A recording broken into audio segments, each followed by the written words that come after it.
slow and steady, on the return of Luiz Inácio Lula da Silva as Brazil president. The return of Luiz Inácio Lula da Silva to power is an opportunity for Brazil to right the wrongs of the past 4 years of Jair Bolsonaro and put the country back on the track of equity-oriented growth. Lula, as the leftist Workers' Party leader is known, comes with a record of high performance and high popularity.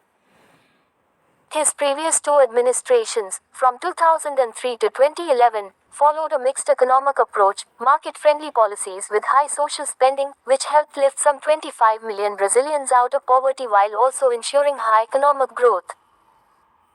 But troublesome years followed. His hand-picked successor, the former revolutionary Dilma Rousseff, was impeached by a hostile Congress. Under Mr. Bolsonaro, the far-right, ultra-nationalist president who is a supporter of Brazil's brutal military dictatorship, the economic growth story disappeared, hunger soared and its healthcare system collapsed. At least 700,000 people died due to COVID-19 as the president downplayed the threat of the pandemic and his administration botched up its crisis response. Mr. Bolsonaro's policies also led to faster deforestation of the Amazon rainforests.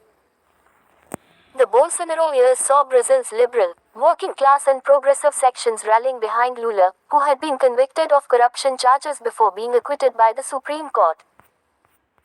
Lula, who left office in 2011 with an 83% approval rating, mobilized the opposition, leading them to a narrow but convincing victory in the presidential runoff.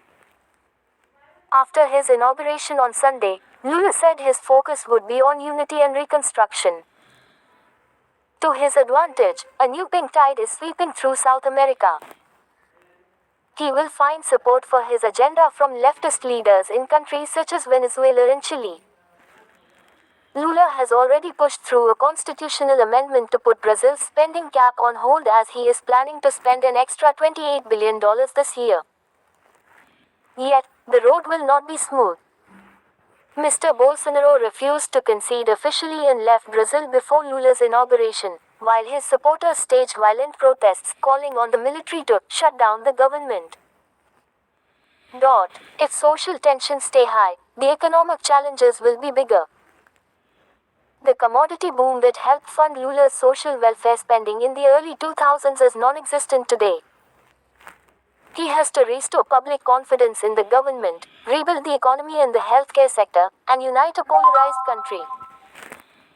Lula should proceed cautiously, negotiating with the different blocs of Brazil's aristocracy-dominated polity and aiming for gradual yet substantial changes in its wealth structures.